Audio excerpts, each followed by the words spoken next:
Wade and Kathleen Wyatt, and Sherry and Corey Foltz, as well as State Senator Stephanie Kunze and Teresa Gavarone. Also here today are Representative Jay Edwards, Representative Michael Sheehy, Representative Haraz Gambari, and former State Representative Dave Greenspan. We also have, I believe, 3 college presidents: President Rodney Rogers, Bowling Green State University; President Hugh Sherman, Ohio University; as well as President John Cumberford of Otterbein. In a few moments, I will be signing Senate Bill 126, also known as Collin's Law. Bill is named in memory of Wade and Kathleen's son. He was a promising college freshman from Dublin, Ohio, who died tragically, senselessly, as a result of hazing. He wanted to join a fraternity at Ohio University and be part of a brotherhood. He didn't know that would cost him his life. He died on November 12th, 2018, due to nitrous oxide ingestion. His family was left to mourn, but they turned their grief into something positive, and I want to thank them for doing that. Another college student, Stone Foltz of Delaware County, died tragically on March 7th, 2021, as a result of hazing. At Bowling Green State University, while pledging fraternity, Stone took part in a Big Brother's Night ritual and died of alcohol poisoning. In honor of Stone, the Foltz family joined the Wyatt family to raise awareness of and stop the practice of hazing by increasing the penalties through Senate Bill 126. Briefly, this bill, 1, expands the definition of hazing and specifies that hazing may include, and I quote, coercing another to consume alcohol or a drug of abuse, end of quote. 2nd, increases the penalty for hazing to a 2nd-degree misdemeanor, raising it from a 4th-degree misdemeanor to a 2nd-degree misdemeanor. 3, expands the list of officials who are required to report hazing. Next, it widens the scope of those who can be punished for participating in or permitting hazing. A violation that results in serious harm is a 3rd-degree felony. Next, it requires that those aware of hazing report it to authorities, with penalties up to a 1 first-degree misdemeanor for failing to do so. Requires the Ohio Department of Higher Education to implement a statewide anti-hazing plan, and requires staff and volunteers at colleges and universities to undergo training on hazing awareness and prevention. I certainly appreciate the work of Senator Kunze, Gavarone, on this very, very important piece of legislation. And I might note that this bill passed the Senate unanimously. This bill passed the House unanimously.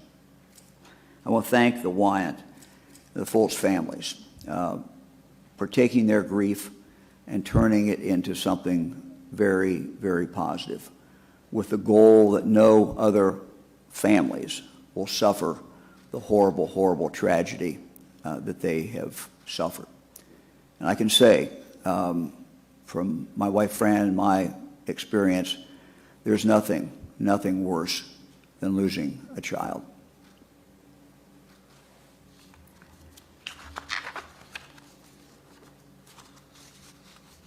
Before we have the other speakers, just a couple other comments.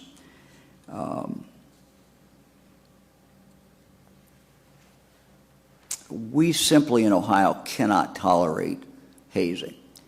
And we're saying with this bill that we will not tolerate hazing.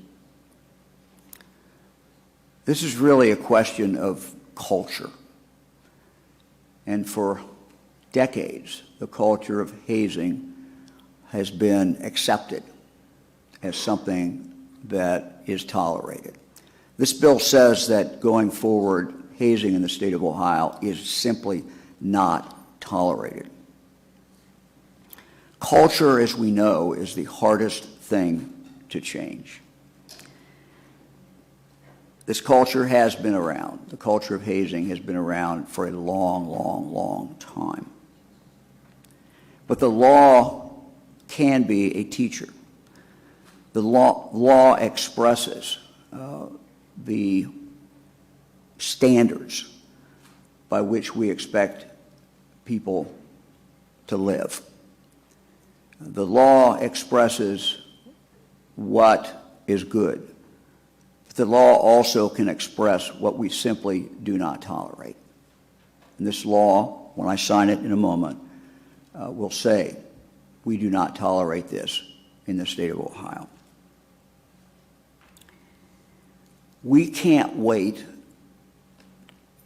to get serious about this until we lose another child, until we lose another college student. The nature of life is that we sometimes only get serious about things when there is a great, great tragedy.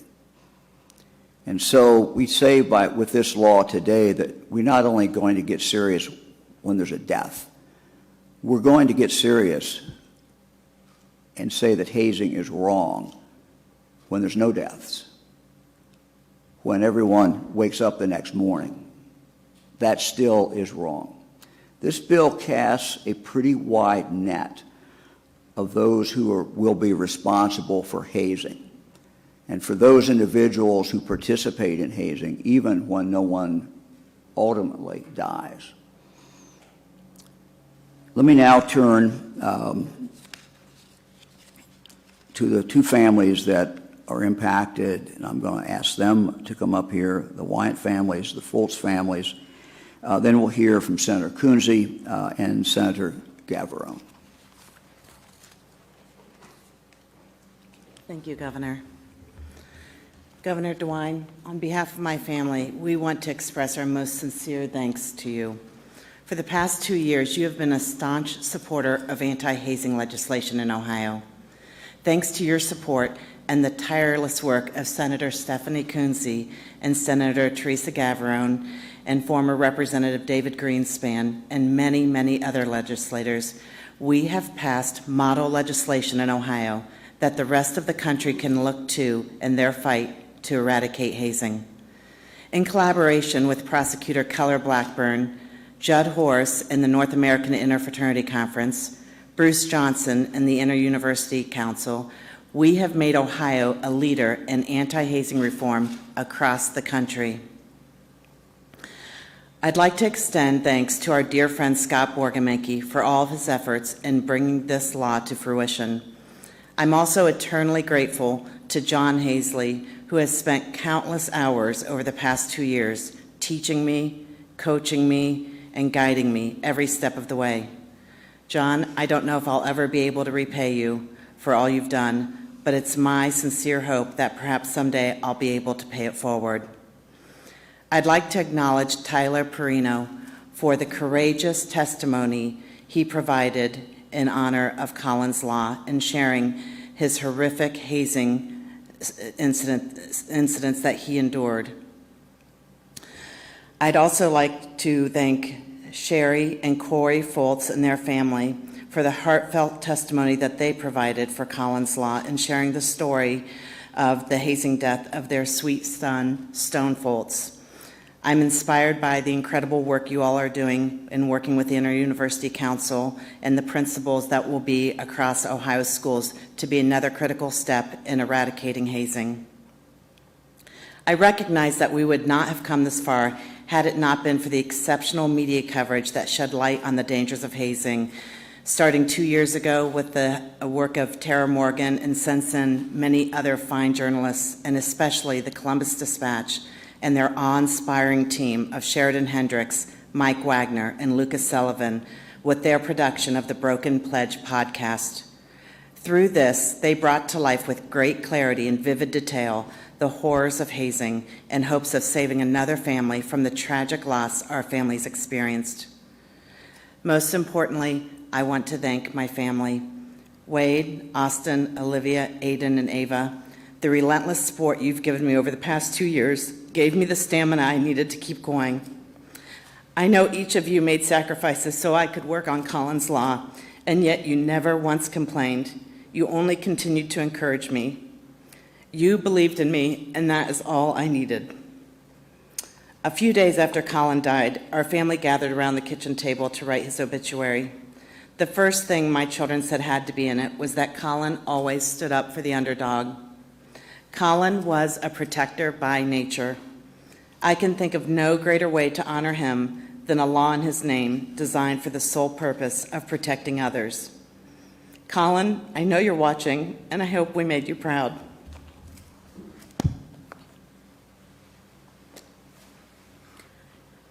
Governor DeWine, thank you. Kathleen, Wade, thank you.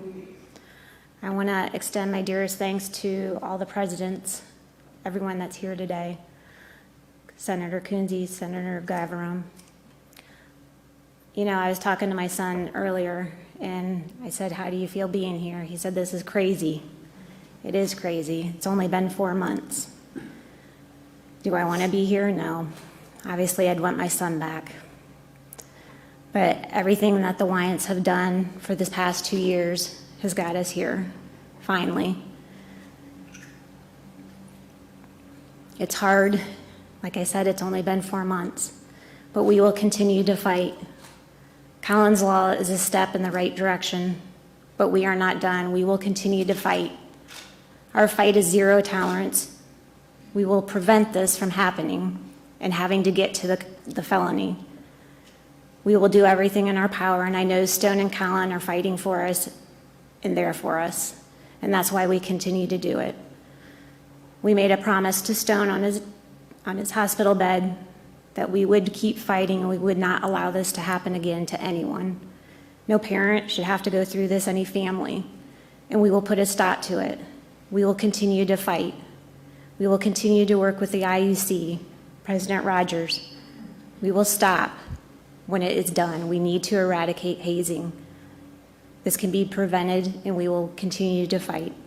Thank you.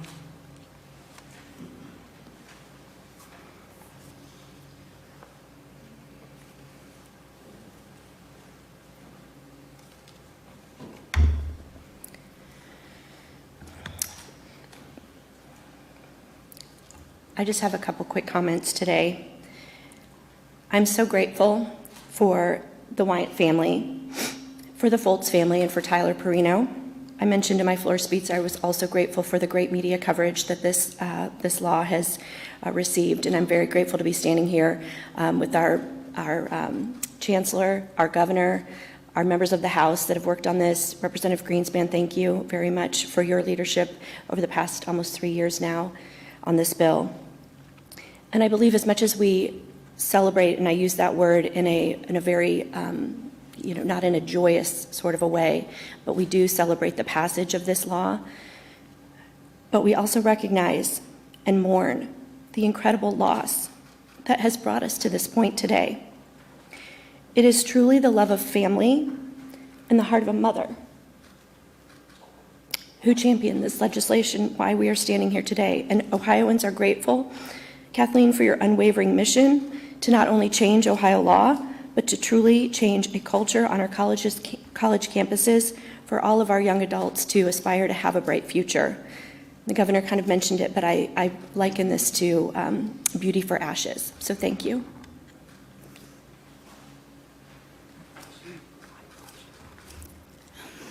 Thank you very much. What an important and impactful day.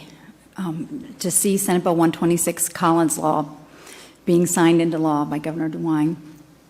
I can't begin to tell you how important this legislation is.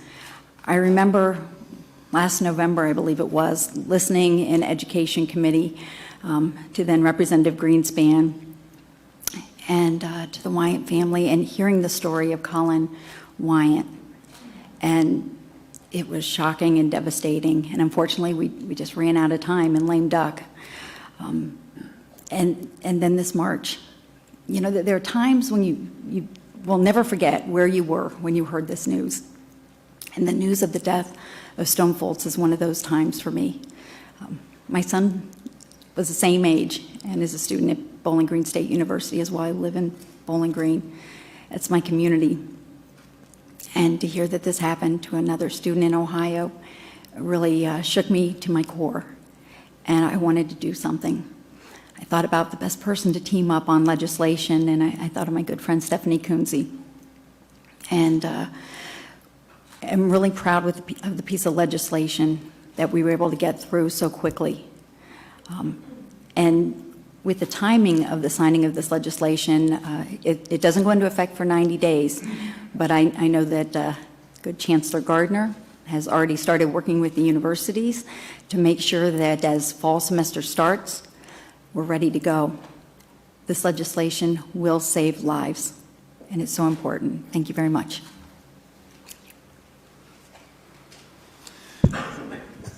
So now we'll sign Collin's Law.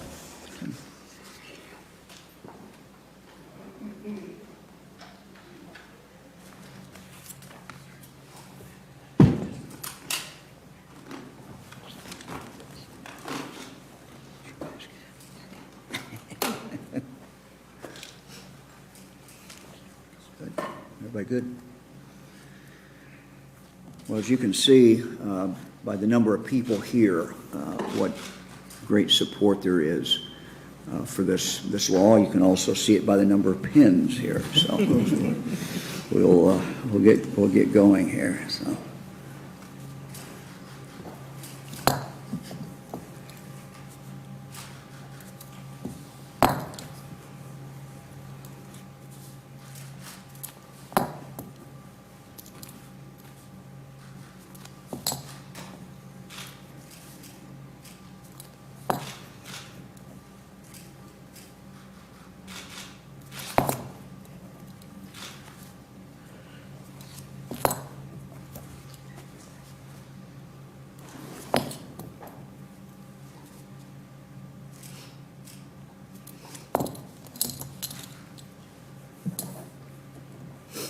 Okay, the 6th.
Good to see you.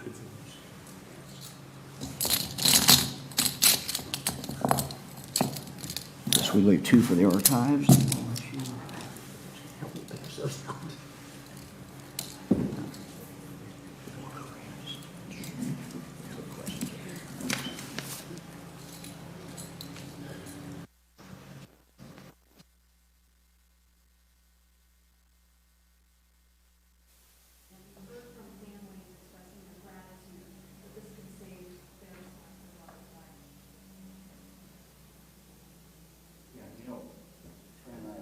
uh, 8 children to college and number of grandchildren. And when you send a child to college, there's always great apprehension and there's joy, I guess, but also that they're moving on with their life, but also a great, great concern. So I think anyone who sends their child to college should expect that hazing is just not part of that experience. And I think that's what really this bill is saying. This is just we're just not tolerating this. And it's not just when someone dies. This bill reaches out and holds people responsible. And if, hazing occurs and there's no permanent injury and it still is a crime. And that's the message we want to get across today. It is truly a zero tolerance. Anybody else? Governor, how can you make sure that this word and this law gets from a state house today to frat houses on Saturday nights from Toledo to Youngstown? Well, it's going to take a lot of people to make sure that the word gets out to fraternity houses or any place else where there is hazing, where hazing is part of the culture. I think our college presidents have made it very clear. We are blessed with a number of not only public universities but private universities in the state of Ohio. I think to a person, the men and women who are the presidents of these colleges and these universities have taken a stand against hazing. It is something that they will continue to drive down through their administration, and it's something that is simply changing, as I said, changing the culture that exists. I mean, when you think about it, hazing has just been accepted. And, it's something that after it occurs, as long as no one dies, everyone, people kind of laugh and say, oh, well, that's just the way it is. What we're saying today is that's not just the way it is. And that's not acceptable anymore. Governor, or to the university heads that are here, this bill obviously goes into effect in October. Students will be back before then. How do you make sure that they're safe when every weekend could bring its own risk leading up to this bill going into effect? Whoever wants to take it.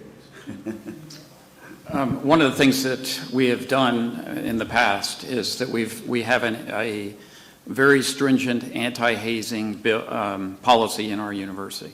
And that affects not just the fraternities and sororities, but the athletic teams and all of the student organizations. So we just don't tolerate hazing at Ohio University. We've also developed training programs. We've put in place a code of conduct that informs students as to the proper choices they should be making. And we also have developed all kinds of programs for the sorority, all the student leaders, to make sure that they understand that it will not be tolerated. I might add at Bowling Green, and appreciate the leadership of the governor and the senators and representatives here, but the chancellor even this morning talked about immediately beginning to ensure that each of us at the institutions in Ohio are doing all we can do to do even more education. And so at Bowling Green, we've had a presidential task force this past spring that have been working on a variety of additional recommendations. We've had outside consultants come in and provide some additional advice, looking, of course, at best practices.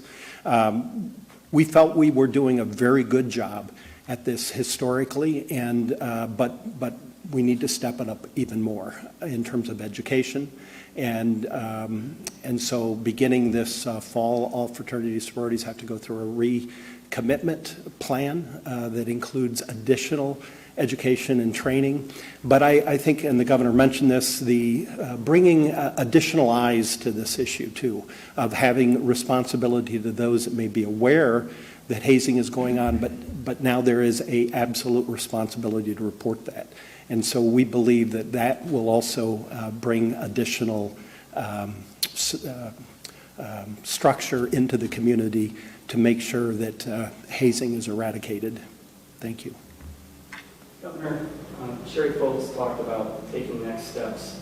What advice would you give university officials when a Greek organization gets in trouble and there's pressure from someone who used to be in a fraternity or sorority years ago, and they've done well in life and they write checks and give big donations to the universities?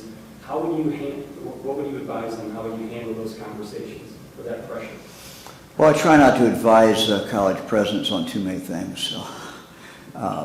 But I think we have a shared commitment to change the culture.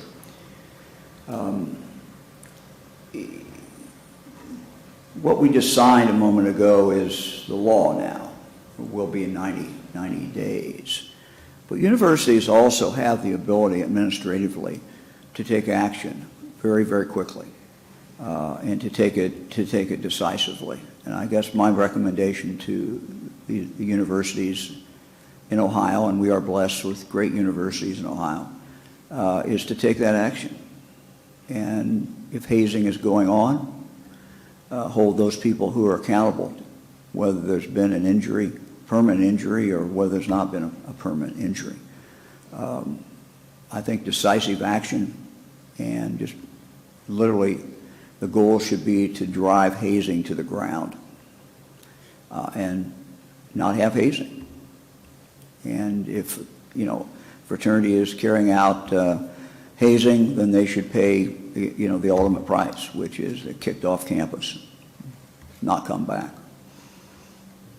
To the university presidents, I believe previously the Foltz family has called for zero tolerance policy and removing these organizations until they can prove that they are a benefit to society, rather than reacting when they do get in trouble with hazing.